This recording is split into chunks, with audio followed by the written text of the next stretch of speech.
Sabe, existe uma pergunta que fica no ar, pairando sobre o pântano da cultura pop. Uma pergunta com peso teológico e, claro, consequências eternas.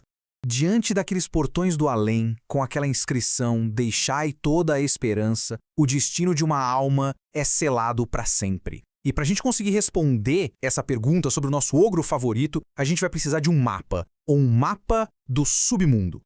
Então a jornada começa agora. E o nosso guia nessa descida não podia ser outro, né? Vai ser a arquitetura moral, precisa e implacável do inferno de Dante Alighieri. A gente vai ter que cruzar o rio Aqueronte para achar o verdadeiro lugar do Shrek. Mas espera aí. Antes de mais nada, um ponto super importante. O Shrek que está em julgamento aqui não é aquele herói que a gente conhece, o pai de família, sabe? Não. A gente está analisando o Shrek lá do comecinho. Aquele misântropo, isolado, territorial, congelado naquela amargura, naquela raiva do mundo. É essa alma, sem arrependimento nenhum, que está descendo para o julgamento.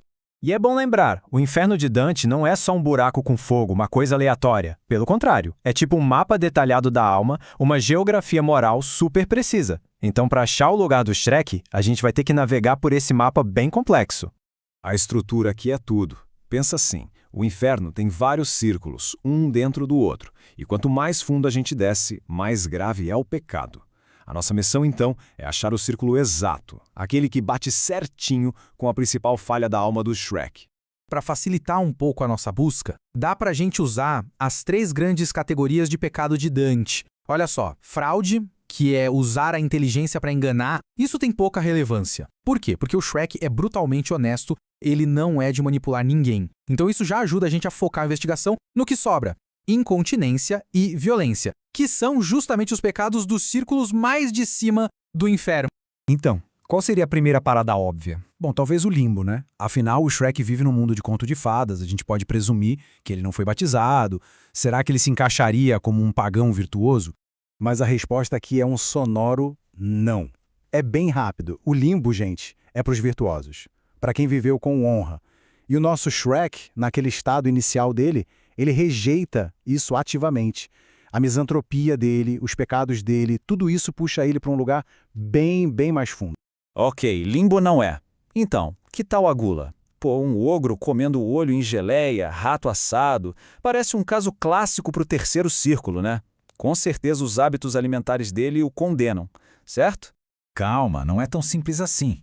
Para Dante, a gula é quando a pessoa submete a razão ao apetite. É um vício que define a alma. E a dieta do Shrek? Bom, por mais nojenta que seja pra gente, é só a dieta de um ogro. É funcional, entende? Ele come para viver, ele não vive para comer. Então não, o terceiro círculo também não é o lugar dele. Isso nos leva para a hipótese mais forte que a gente tem até agora. O sétimo círculo, o lugar dos violentos. E aí faz sentido. O Shrek luta, ele ameaça, ele aterroriza. Parece que ele se encaixa perfeitamente ali, mergulhado num rio de sangue fervente. Só que a violência em Dante é cheia de detalhes. A violência que é punida lá no sétimo círculo, ela é predatória, é tirânica, é sádica. É a violência de quem sente prazer em destruir, em ver o sofrimento dos outros. E aqui está o ponto-chave.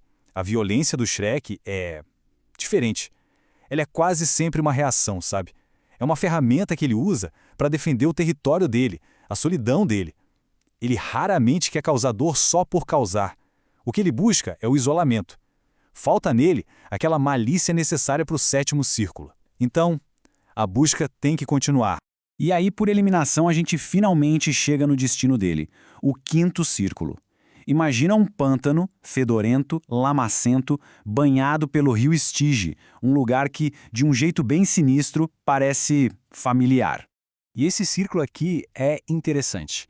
Ele não pune só um pecado, mas sim 2 faces da mesma moeda. Por cima, na superfície, está a ira, aquela fúria explosiva contra todo mundo. E lá no fundo, afundada na lama, está a assídia, que é a raiva para dentro, sabe? Aquela tristeza sombria, o ressentimento, a recusa da alegria. E é exatamente aqui que a gente encontra o encaixe perfeito para a alma do Shrek. Ele é as 2 coisas, a fúria dele contra quem invade o pântano, pura ira. Mas aquele isolamento amargo, a recusa em ter companhia, isso é a assídia. Ele pertence tanto à superfície violenta quanto às profundezas da lama. Pensa bem, qual era o grande lema dele na Terra? O grito que definia quem ele era. Era esse, o desejo absoluto de ficar em paz sozinho no pântano dele. E é nesse ponto que a justiça do inferno se mostra na sua forma mais irônica. A punição é exatamente o contrário do que ele desejava. De um jeito bem cruel. O ogro que só queria solidão absoluta, agora é condenado a ter uma companhia violenta e da qual ele não pode escapar, para sempre.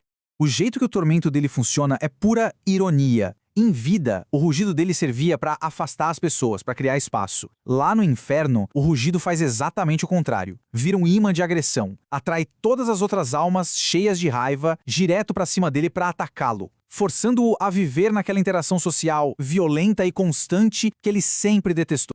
O tormento dele, no fim das contas, é a própria solidão que ele escolheu, só que agora transformada numa multidão. E o mais trágico disso tudo é que ele teve uma chance de se salvar. A jornada para encontrar a Fiona, o amor, aquilo foi o que poderia ter drenado o pântano da alma dele, sabe? Teria levado ele da condenação para a redenção.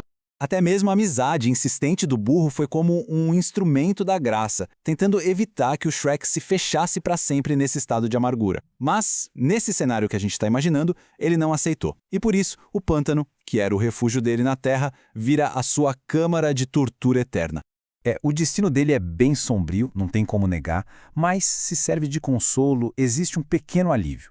Condenado ao pântano da ira, pelo menos ele escapa dos círculos mais fundos, os da fraude e da traição, o centro gelado do inferno onde o próprio Lúcifer está preso. Olhando por esse lado, podia ter sido pior.